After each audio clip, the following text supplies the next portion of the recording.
Hey Gemini.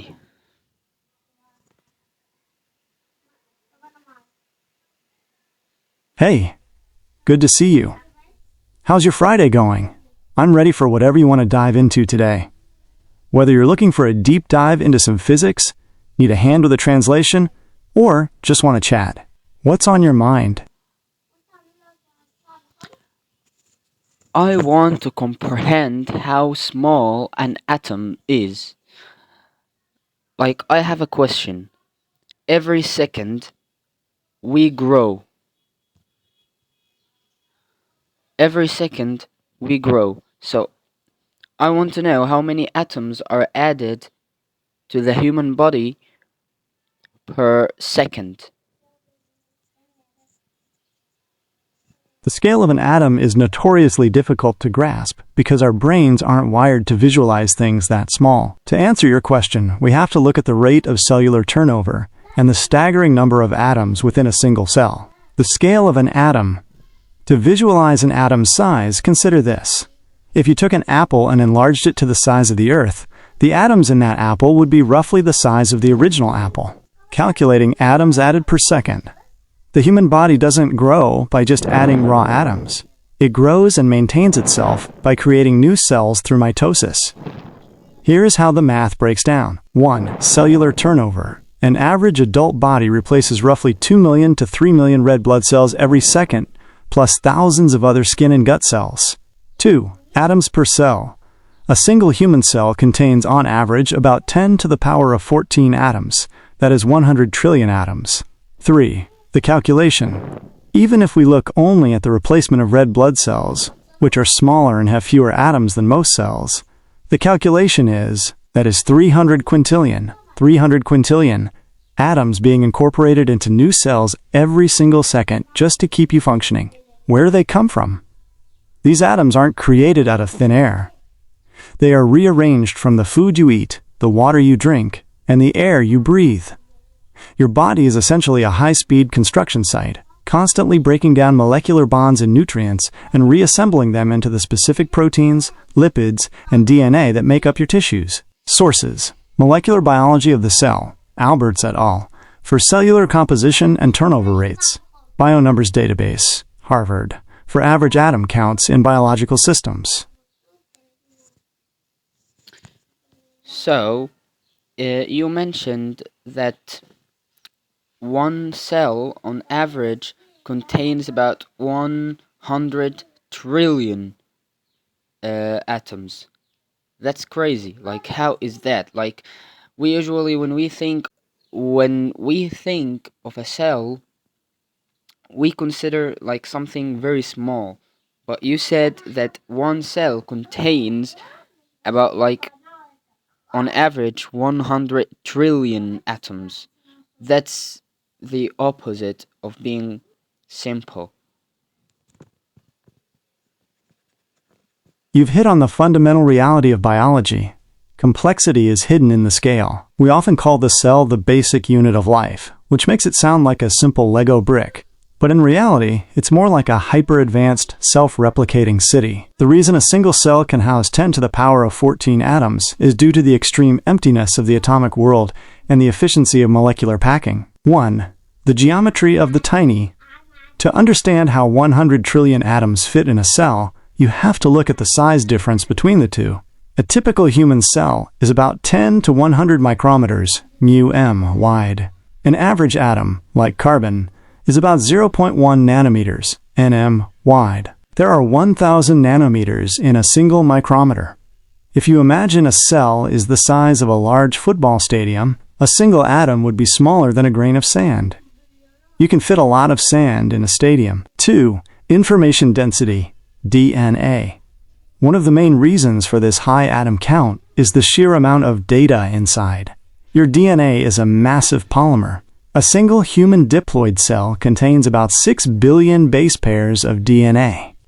Each base pair consists of roughly 30 atoms. Just the DNA alone accounts for hundreds of billions of atoms, and that's a tiny fraction of the cell's total volume. 3. The crowded cytosol. We often see diagrams of cells with a lot of empty space between organelles, like the mitochondria or the nucleus.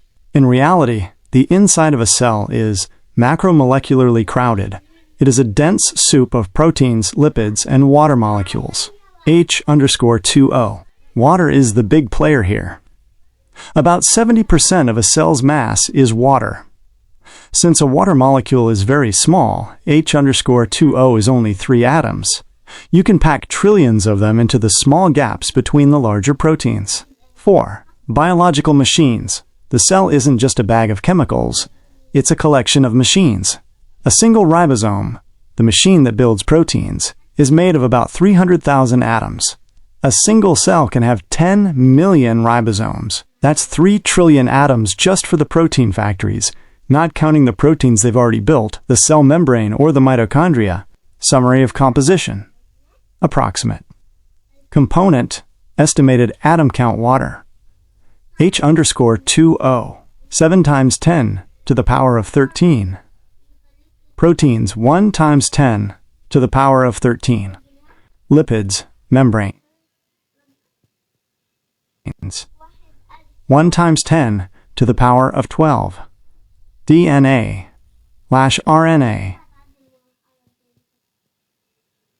1 times 10 to the power of 11. Everything you consider you, your ability to process information, move, and grow, is the result of the collective mechanical interaction of these trillions of parts. It's not simple at all. It's the most complex engineering in the known universe. Sources: Physical Biology of the Cell, Rob Phillips et al. For spatial scaling and atomic counts. BioNumbers database, ID 100451. For total atoms in a fibroblast cell. So, Gemini, I want to understand another thing. I've heard that the human body, like 99% of the human body is made of 3 types of atoms: carbon, hydrogen, and oxygen. Is that true? It is very close to being true, but there is one heavy hitter missing from your list that keeps it from being 99%. While carbon C, hydrogen H, and oxygen O are the primary builders, you actually need 4 elements to reach that approximately 96 to 99% threshold. The missing piece of the puzzle is nitrogen, N, the big 4, 96% of mass. About 96% of your body's mass is made of just these 4 elements. They are the backbone of every major biological molecule. Oxygen, approximately 65%. Most of this is in the form of water, H_2O. Since oxygen is much heavier than hydrogen, it accounts for the majority of your weight. Carbon, approximately 18.5%. The scaffold of life. Every protein, fat, and sugar molecule has a carbon chain at its core. Hydrogen, 9.5%. The most numerous atom in your body by count, though it's the lightest in mass. Nitrogen, 3.2%. Essential for your DNA, nitrogenous bases, and amino acids, the building blocks of proteins, getting to 99%. To get from 96% to roughly 99%, you have to add 2 more minerals. 1. Calcium, Ca, approximately 1.5%, mostly in your bones and teeth. 2. Phosphorus, P, approximately 1.0%, found in your DNA backbone and the energy molecule ATP. Why these specific atoms? It isn't a coincidence that we are made of these elements. These atoms, especially C, H, N, and O, are some of the most chemically social elements in the universe. Valency. Carbon can form 4 stable bonds with other atoms, allowing it to build complex, 3D structures like enzymes and double helixes. Stability. The bonds formed between these 4 elements are strong enough to hold a human together but flexible enough to be broken down and rearranged during metabolism. The remaining 1%. The final 1% is a cocktail of essential trace elements like potassium, sulfur, sodium, chlorine, and magnesium, plus tiny amounts of metals like iron, to carry oxygen in your blood, and zinc. Even though they make up a tiny fraction of your mass, you would cease to function without them. For example, your nervous system works entirely by moving sodium and potassium atoms across cell membranes. Sources: Chemistry, The Central Science, Brown et al., for elemental mass percentages. NASA Astrobiology Institute for the chemical requirements of carbon-based life. Since we're looking at what builds us, does it surprise you that the most common atom in the universe, hydrogen, is only the third most common by mass in your body? That's interesting. Can you tell me why?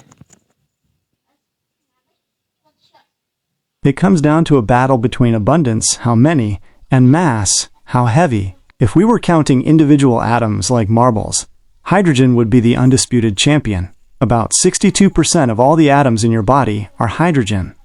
However, when we talk about the composition of the body, we usually measure it by mass, weight, and that is where hydrogen loses its lead. The weight difference?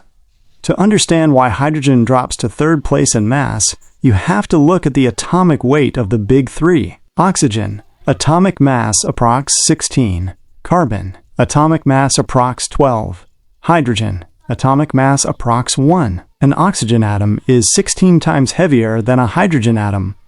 Even though you have 2 hydrogen atoms for every 1 oxygen atom in a water molecule, H_2O, the oxygen still accounts for about 89% of the mass of that molecule. 1. The water factor, oxygen's lead. Since your body is roughly 60 to 70% water, and oxygen is so much heavier than hydrogen, oxygen easily takes the number 1 spot by mass, 65%. You are essentially a walking, talking reservoir of oxygen-heavy water. 2. The skeleton of life, carbon's lead. Carbon takes the number 2 spot, 18.5%, because it is the building block for all your solid structures, muscles, organs, and DNA. Carbon atoms are 12 times heavier than hydrogen. In a typical fat molecule or protein, there are many hydrogen atoms attached to a carbon chain. But the carbon spine is so much denser and heavier that it carries most of the weight. 3. The lightweight champion, hydrogen. Hydrogen is the most common atom in the universe because it's the simplest. Just 1 proton and 1 electron. In your body, it's everywhere. It holds your DNA strands together and helps maintain the pH of your blood. But because it is the lightest element on the periodic table, even having trillions upon trillions of them doesn't add up to much on a scale. Summary: abundance versus mass. Element, percent of total atoms, abundance. Percent of total mass, weight. Hydrogen, approximately 62%, first.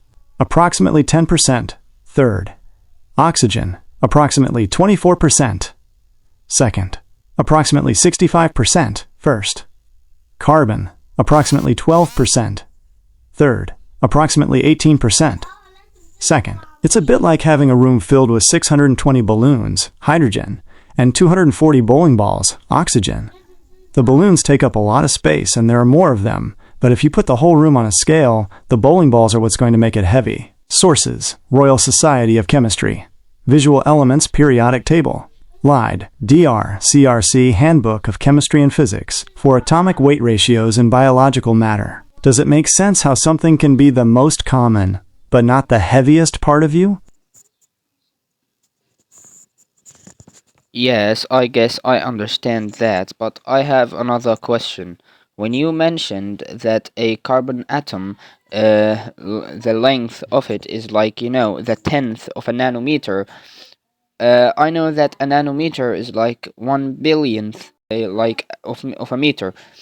For me, like, I know it is very small, but when I imagine the atom, like when you mentioned to me before that every second the human body grows like of about 10 quadrillion atoms per second. When you tell me that a carbon atom's length is the tenth of a nanometer, it sounds kind of big to me. So, but I know when you mention the length, like for example, if we have 1 meter of wood, it's not like a stick. It's not like having 1 meter squared. So I think this is what you need to explain to me, I guess. You've hit on exactly why these numbers feel so contradictory. Your intuition is picking up on the massive difference between linear length, one dimension, and volume, 3 dimensions. When you hear 1/10 of a nanometer, it sounds like a small but manageable fraction. But atoms aren't strings. They are 3D objects that occupy space. When you move from a 1D line to a 3D volume, the numbers don't just get bigger, they explode. 1. The power of cubing. To see why atoms seem bigger as a length than they do as a volume, let's look at the math of a cube. Imagine a tiny cube that is 10 atoms long. You might think, that's not many atoms. But to find out how many atoms are in that cube, you have to cube the number, 10 times 10 times 10. Length, 10 atoms. Area, square, 100 atoms. Volume, cube, 1,000 atoms. Now let's apply that to your 1 meter stick versus a 1 meter block of wood. A line of atoms 1 meter long would have about 10 billion atoms, 10 to the power of 10. That's a lot, but it's a number we can almost name. A cubic meter, 1 meter times 1 meter times 1 meter, of those same atoms doesn't have 10 billion. It has 10 billion cubed. 2. The nanometer trap. You mentioned a nanometer is 10 to the power of minus 9 meters. That sounds small. But a cubic nanometer is 10 to the power of minus 9 times 10 to the power of minus 9 times 10 to the power of minus 9 equals 10 to the power of minus 27 cubic meters. Because atoms are so small in length, you can pack an almost infinite seeming number of them into a 3D space. This is why a single cell, which is still invisible to your naked eye, can hold 100 trillion atoms. The volume of the cell is huge compared to the volume of an atom, even if their lengths don't seem that far apart. 3. The stacking reality. Think about a thin sheet of paper. It has a length and a width you can measure easily. But the thickness is so small you can't even see it. It takes about 500 sheets of paper stacked together to make just 2 inches of height. Now imagine a sheet that is only 1 atom thick. You would need to stack 10 million of those sheets just to reach the thickness of a single copper penny. Why the 10 quadrillion number makes sense now. When you grow, you aren't adding a line of atoms to your height. You are adding volume to your bones, muscles, and skin. Because your body is 3D, every tiny micrometer of growth requires filling a 3D container with atoms. Since the volume of an atom is so incredibly tiny, the length cubed, you need those staggering numbers, quadrillions and quintillions, just to fill up the smallest bit of new tissue. Does that help bridge the gap between the length of the atom and the number of atoms it takes to actually build something? Sources: Calculus, Early Transcendentals, Stewart. For Geometric Scaling Laws. The Feynman Lectures on Physics, Volume 1 for Atomic Dimensions and Spatial Reasoning. Okay, I'm gonna put the sources that Gemini showed here in the description if you want to read more about these topics.